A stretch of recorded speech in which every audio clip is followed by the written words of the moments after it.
प्रेम से बोलिए श्री सद्गुरु महाराज की जय। श्री सद्गुरु महाराज की जय। श्री सद्गुरु महाराज की जय। आज गुरु कृपा से ये प्रेरणा हुई कि मैं श्री सद्गुरु परमहंस महर्षि मेही जी महाराज के द्वारा रामचरितमानस सार सटीक लिखा गया है, उन्हें मैं अपनी आवाज़ में आप लोगों तक पहुंचाऊं और सर्वसुलभ करवाऊं। तो मैं इसके विषय में आज बताने जा रही हूं।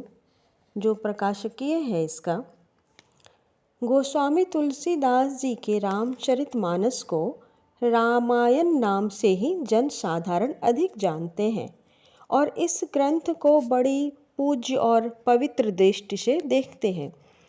श्रीमद् भगवद गीता के बाद इस रामायण का ही भारतीय भाषा जानने वालों के बीच में अधिक प्रचार है, परंतु इसे पाठ करने, इसमें वर्णित राम कथा को सुनने समझने का जितना ख्याल लोगों में है, उसका शतांश भी इसमें विशद रूप से वर्णित राम के सत्य स्वरूप और उसे पाने के लिए पूरी भक्ति करने का विचार उनमें नहीं है। यद्यपि गोस्वामी जी ने जन रुचि को आकर्षित करने के लिए कथानक का सहारा लिया है, परंतु विद्वत जन भी इस स्थूल कथाओं में ही उलझे से रह जाते हैं।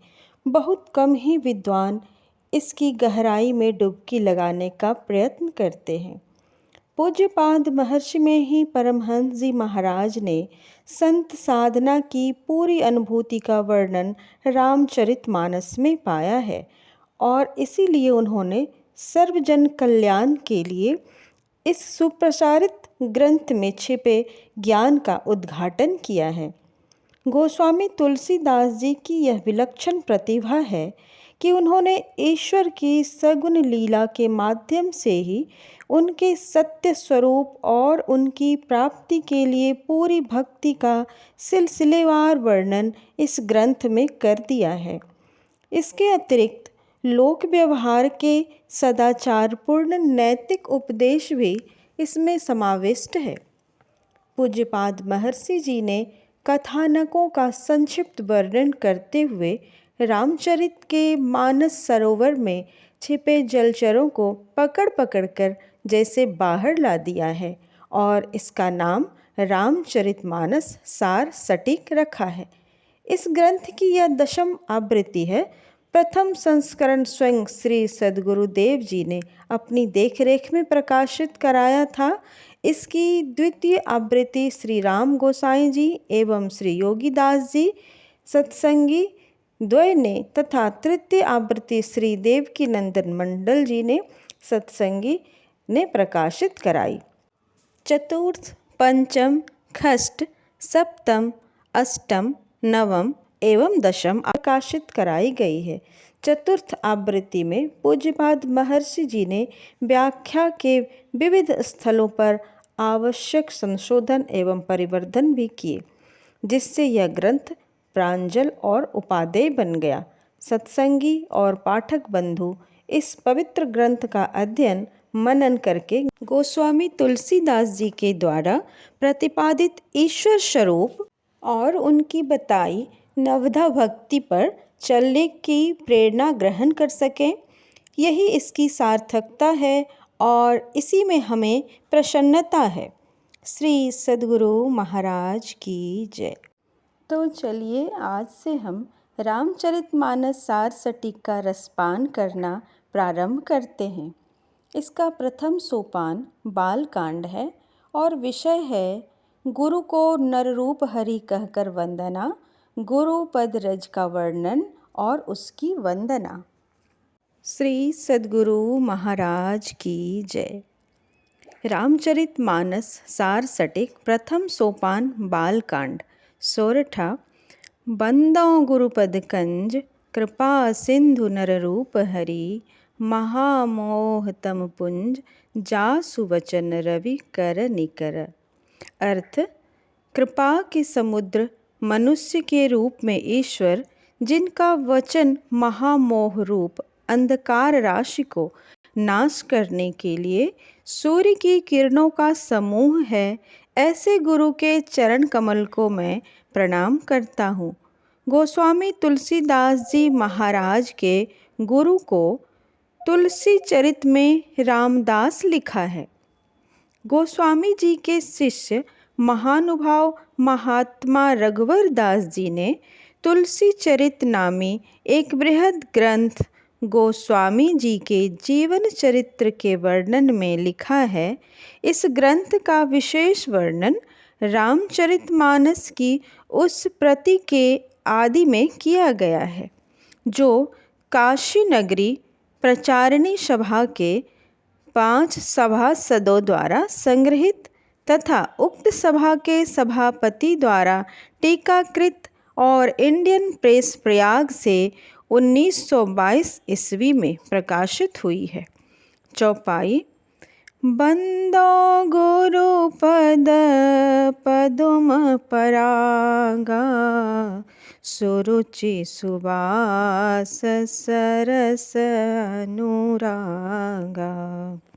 अर्थ। मैं गुरु महाराज के चरण कमल की रज को प्रणाम करता हूँ, जो अच्छी रुचि और प्रेम को उत्पन्न करने वाली सुगंधित और सार सहित है। चरण रज में चरणों की चैतन्य वृत्ति गर्मी रूप से स्वभावतः समाई होती है। यही चैतन्य वृत्ति चरण रज में सार है।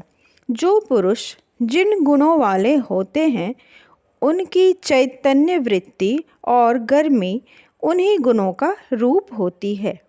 भक्तिवान योगी, ज्ञानी और पवित्रात्मा गुरु की चरण रज में उनका चैतन्य रूपी सार भगवत भक्ति में सुरुचि और प्रेम उत्पन्न करता है और श्रद्धालु गुरु भक्तों को वह रज सुगंधित भी जान पड़ती है। चरण रज 3 तरह की होती है: मिट्टी रूप, स्वाभाविक आभा रूप और ब्रह्म ज्योति रूप। मिट्टी रूप चरण रज को सर्वसाधारण जानते ही हैं। यह रज स्थूल शरीर के ऊपर लगाने की वस्तु है। प्रत्येक मनुष्य के शरीर के चारों ओर शरीर से निकली हुई नैसर्गिक आभा व ज्योति का मंडल शरीर को घेरे हुए रहती है। यह बात अब आधुनिक विज्ञान से छिपी हुई नहीं है। आभा युक्त गुरु मूर्ति के मानस ध्यान का अभ्यास करने से आभा युक्त गुरु मूर्ति का दर्शन अभ्यासी श्रद्धालु भक्तों को अंतर में मिलता है। चौपाई संख्या 5 के अर्थ के नीचे कोष्ठ में वर्णित दृष्टि योग के द्वारा गुरु चरण नख बिंदु से ब्रह्म ज्योति का प्रकाश होता है। इसलिए इसको भी गुरु पद पदुम परागा व पदरज कहते हैं। यह रज सूक्ष्म और कारण शरीरों पर लगती है। अमीय मूरिमय चूरन चारु, समन सकल भवरुज परिवारु। यह रज अमृत मिश्रित जड़ी का सुंदर चूर्ण है और सब भव रोग परिवार जन्म मरणादि को नाश करने वाली है। चरण रज में सार अमृत रूप है। वह जन्म मरणादि रोगों को धीरे धीरे दूर करके सेवन करने वाले को अमर करता है। सुकृत संभूतन बिमल विभूति, मंजुल मंगल मोद प्रसूति। यह रज पुण्यवान शिव शरीर पर लगी हुई शुद्ध भस्म के तुल्य है, जो सुंदर है और शुभ तथा आनंद को उत्पन्न करने वाली है। जनमन मंजु मुकुर मलहरनी, किए तिलक गुण गण बस करनी। यह रज भक्ति के सुंदर मन रूपी दर्पण को की मैल को हरने वाली है और तिलक करने से यह गुण समूह को वश में कर देती है। गुरु चरण रज सार के प्रभाव से भक्तों को चौपाई में वर्णित लाभ होते हैं। आभा रूप रज, जिसका वर्णन चौपाई संख्या 1 के अर्थ के नीचे कोष्ठ में हुआ है, मन रूपी दर्पण की मैल को हरती है और मिट्टी रूप रज का ललाट पर तिलक लगता है। श्री सद्गुरु महाराज की जय। अब आगे का भाग हम कल सुनेंगे।